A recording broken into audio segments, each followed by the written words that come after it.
Estamos de volta, seguimos aqui acompanhando a fala de Vladimir Putin. Neste momento, nesse encontro pré-BRICS, vamos assim chamar, nós temos um representante de cada país integrante dos BRICS, com exceção do Irã. São 9 países, nós temos apenas 8 representantes. O Brasil é representado, é o único canal de notícias, é o único veículo de imprensa das Américas. Somos nós nesse encontro com o Daniel Rittner.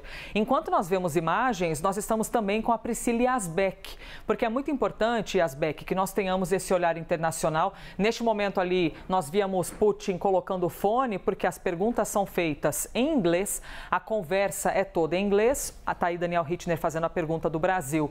Mas Putin ouve com a tradução direta para o russo. Yazbek, qual a importância hoje no planeta do grupo dos BRICS? Vladimir Putin acabou de falar, inclusive, que quer ver o crescimento desse grupo, que possa ser maior, inclusive, que o próprio G7, né? Ou seja, ele coloca muita ênfase ali na prosperidade desse grupo. Exatamente, Elisa. Bom dia mais uma vez para você, a todos que nos acompanham, inclusive Daniel Rittner, que nos representa e está fazendo essa entrevista. Ele vende também todo um histórico da economia e é isso que eu queria trazer aqui para a nossa discussão, que é a importância dos BRICS como em termos econômicos no mundo. O BRICS foi criado em 2001, inclusive foi criado a partir de um relatório que foi feito por Jim O'Neill, que era o economista-chefe do Goldman Sachs na época, justamente falando sobre a potência desses países emergentes. Então, inicialmente, África do Sul, Brasil, Rússia, Índia e China, e que agora, então, é um bloco que se amplia. E aí, Elisa, tem toda uma importância em termos de serem importantes países, produtores de commodities, produtores de minério de ferro, por exemplo, como é o caso do Brasil, que é uma grande potência, mas também como produtores de petróleo. E isso tem tudo a ver com os assuntos que a gente discute hoje diariamente, principalmente com a guerra entre Rússia e Ucrânia. A Rússia consegue seguir com a guerra e conseguiu avançar mesmo a despeito de todas as sanções que foram impostas por países ocidentais, justamente por causa dessas parcerias que fez no âmbito do BRICS, que foi esse conceito que começou de uma forma econômica, ali como algo mais abstrato, e que se tornou agora um grupo muito consolidado, inclusive com essas conferências que acontecem anualmente, com esse alargamento do grupo e com essas falas fortes do presidente russo Vladimir Putin falando da importância e da expansão do BRICS. Então, a Rússia conseguiu driblar todas essas sanções, principalmente ao se aproximar, por exemplo, da Índia e da China e também do Brasil. A exportação de petróleo do Brasil para a Rússia aumentou depois da invasão da Ucrânia e, com isso, também a Rússia conseguiu, a exportação de petróleo da Rússia aumentou. Então, com isso, esses novos compradores, a China e a Índia, conseguiram sustentar a economia russa para que a Rússia conseguisse seguir com seus esforços de guerra contra a Ucrânia. Então, esse é um ponto que eu queria trazer que é importante também, Elisa.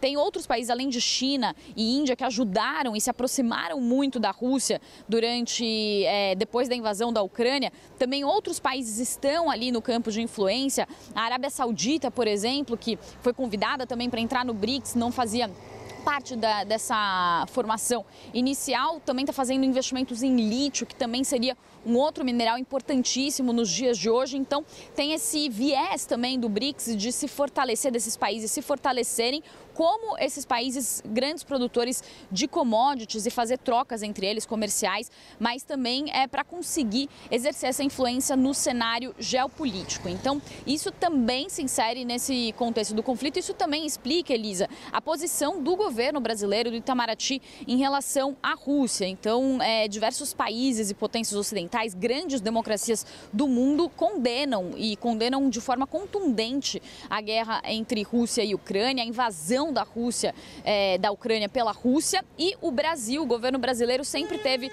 uma postura e uma percepção que foi vista como uma postura menos contundente em relação a outros países. O Brasil fala sobre a necessidade de não romper com a integridade territorial de um outro país e condena a Rússia pela sua invasão à Ucrânia, mas ao mesmo tempo mantém conversas com a Rússia. Tanto é que o presidente brasileiro brasileiro, o presidente Lula, lá atrás, chegou a convidar o presidente Vladimir Putin para participar do G20, causando uma repercussão enorme no mundo todo. Isso lá atrás, quando a guerra ainda estava começando. Então, tudo isso fica muito em evidência, principalmente num momento como esse. Então, essa relação também econômica que o Brasil tem com a Rússia, também a afinidade ideológica que vem de serem governos e que a Rússia com o seu passado comunista, também o governo brasileiro com o seu viés mais à esquerda, isso também explica